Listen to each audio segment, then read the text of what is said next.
ప్రభుత్వ పథకాల పేర్లలో కొత్త వరవడికి శ్రీకారం చుట్టింది ఆంధ్రప్రదేశ్ ప్రభుత్వం. ప్రభుత్వ పథకాలు ఏవైతే ఉన్నాయో వాటికి మహానుభావుల పేర్లు పెట్టినటువంటి నేపథ్యంలో ఆంధ్రప్రదేశ్ ప్రజల నుంచి ఆంధ్రప్రదేశ్ ప్రభుత్వానికి హర్షాతిరేకాలు వ్యక్తమవుతూ ఉన్నాయి.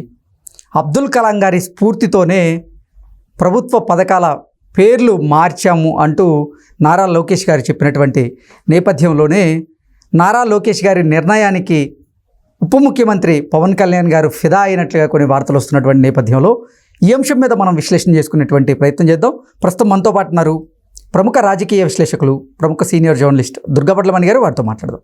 దుర్గారు నమస్తే అండి. నమస్తే అండి. ప్రభుత్వ పథకాల పేర్లలో కొత్త వరవడికి శ్రీకారం చుట్టింది ఆంధ్రప్రదేశ్ ప్రభుత్వం.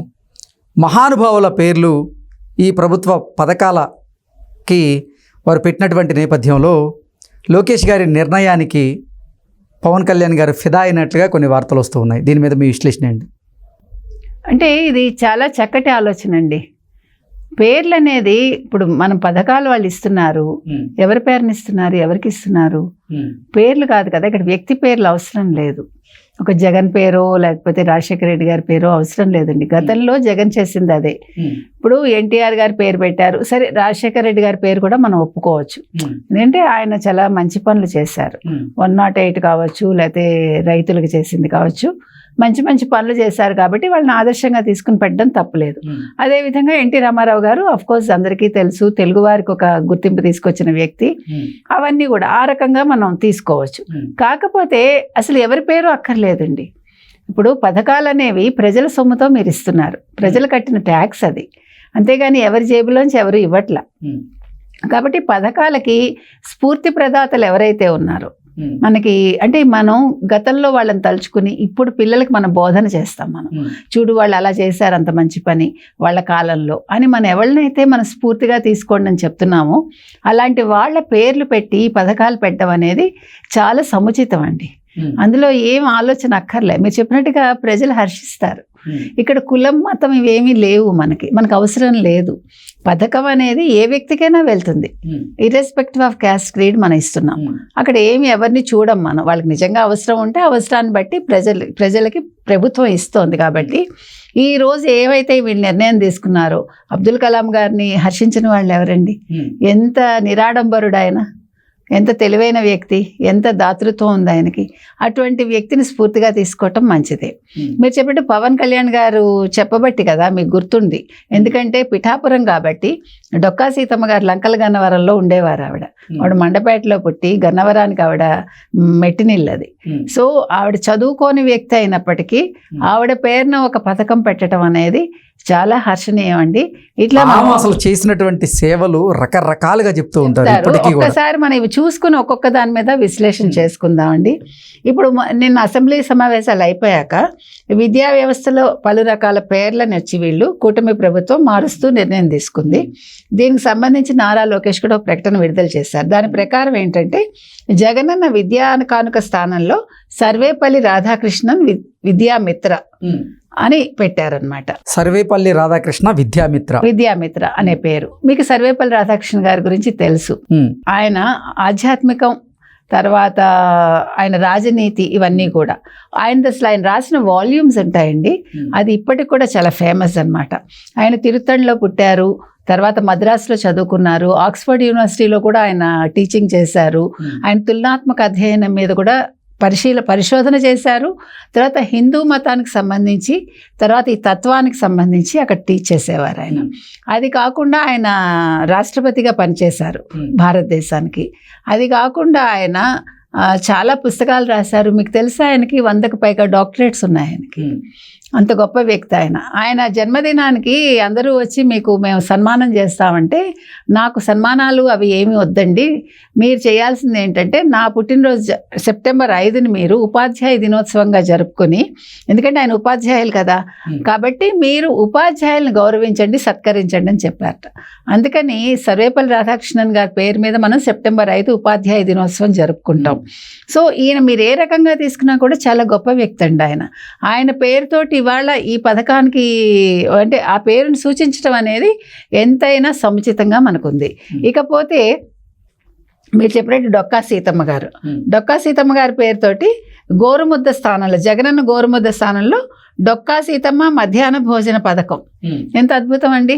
ఈ పేరు సూచించింది మనకు తెలుసు పవన్ కళ్యాణ్ గారు. దాన్ని ఈరోజు లోకేష్ అంటే చంద్రబాబు నాయుడు గారు మొత్తం అందరూ కలిపి ఒప్పుకున్నారు. ఇది ఏంటి, ఆవిడ గొప్పతనం ఏంటి మనందరికీ తెలుసు. మాకైతే స్కూల్లో పాఠ్యాంశం కూడా ఉండేది మాకు. డొక్కా సీతమ్మ గారు మనం ఇందాక చెప్పుకున్నట్టు ఆవిడ అసలు చదువుకోలేదు ఆవిడ, కానీ ఆవిడ భర్తతో కలిసి జోగన్న గారు ఆయన పేరు, డొక్కా వారి ఇంటి పేరు, అమ్మగారి ఇంటి పేరు ఆవిడది అనుపిండి వారు అనమాట. సో ఆవిడ నిత్యాన్నదానం చేసేవాళ్ళు. మీరు చెప్పినట్టుగా క్యాస్ట్ అసలు వాళ్ళ కులం మతం ఇవేమీ లేదు. ఆకలితో ఎవరు వచ్చినా ఆవిడ అలాగ నిరంతరాయంగా వండుతూ అర్ధరాత్రి అయినా పెట్టేవారు. ఆవిడకున్నంతలో ఆవిడ ఏం వండి పెట్టారో కానీ ప్రజలు ఈ రోజుకి మర్చిపోరు. అదేవిధంగా ఎడ్వర్డ్ 7 ఎవరైతే ఉన్నారో ఆయన ఈవిడ నిత్యాన్నదానాన్ని గుర్తించి ఆయన ఢిల్లీకి రప్పించమని అడిగారట. అక్కడ ఆయన ఏదో వార్షికోత్సవాలు చేసుకుంటూ అంటే అప్పుడు ఆవిడ నేను ఇలాంటి వాటికి రానండి, నేనేమి సన్మానాల కోసం ఇది కాదు, ఇక్కడ నా నిత్యాన్నదానం నాకు అంతరాయం కలుగుతుంది, నేను రానని చెప్పింది ఆవిడ.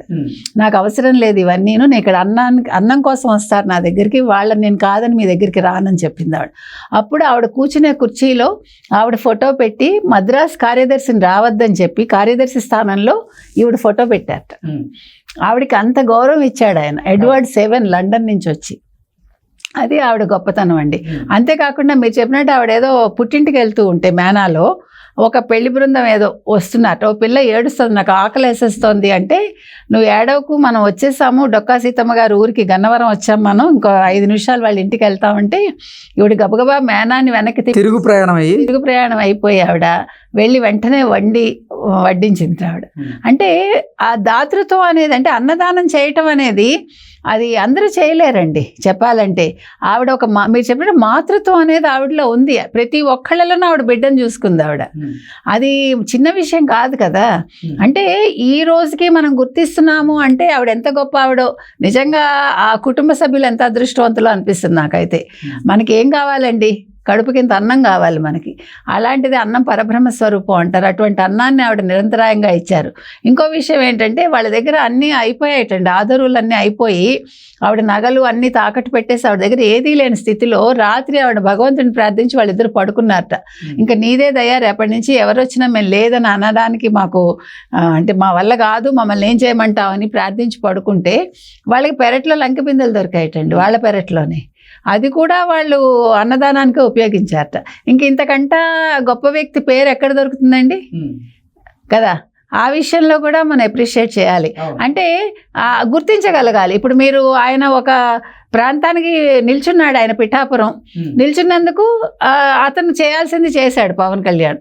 అంటే మనం తెలుసుకోవాలి ప్రాంతీయంగా ఏముంది అండ్ విశేషాలు ఏంటి, అంతకుముందు ఏం జరిగింది, అవగాహన అనేది ఒక ఎమ్మెల్యేకు ఉండాలి. కాబట్టి ఆ విషయంలో మనం మెచ్చుకోవచ్చు. ఇకపోతే ఆణిముత్యాల స్థానంలో అబ్దుల్ కలాం ప్రతిభా సేవా పురస్కారం పేరుగా మార్చారు. ఇంకా అబ్దుల్ కలాం గారి గురించి మనం ఆల్రెడీ చెప్పుకున్నాం. సచ్ ఎ నైస్ పర్సన్, చాలా నిరాడంబరుడు ఆయన. తర్వాత 2 జతలు ఆయనకు ఉండేవి బట్టలు. ఆయన చనిపోయాక పుస్తకాలు బట్టలే ఉన్నాయి అక్కడ. ఆయన సొంత కుటుంబానికి కూడా ఏ రకంగానూ ఆయన హెల్ప్ చేయలేదండి. అంటే తరతరాలుగా వాళ్ళు సంపదలు సృష్టించుకుంటారు కదా, కానీ ఆ విషయంలో మనం అబ్దుల్ కలాం గారిని ఆదర్శంగా తీసుకోవాలి. తర్వాత అంతే ఏంటంటే రాష్ట్రంలో విద్యాలయాలను రాజకీయాలకు అతీతంగా ఉంచాలని నిర్ణయాలు తీసుకున్నామన్నారు. ఇది చాలా ముదావహం అండి. సో లోకేష్ తీసుకున్న ఈ నిర్ణయాన్ని ఇప్పుడు పవన్ కళ్యాణ్ గారు కూడా చాలా మెచ్చుకున్నారని మనకు తెలుస్తోంది. సో లోకేష్ కూడా దానికి స్పందించారు. ఆయన చాలా సంతోషంగా ఉంది మీరు మెచ్చుకున్నందుకని. సో మొత్తానికి ఈ ప్రక్షాళన అనేది అన్ని రంగాల్లోనూ జరుగుతోంది. గత ప్రభుత్వం చేసిన తప్పిదాలను వీళ్ళన్నీ కూడా సరిచేసి ఇది తర్వాతే వచ్చే ప్రభుత్వాలు కూడా దీన్ని కొనసాగించాలని మనం కోరుకుందాం.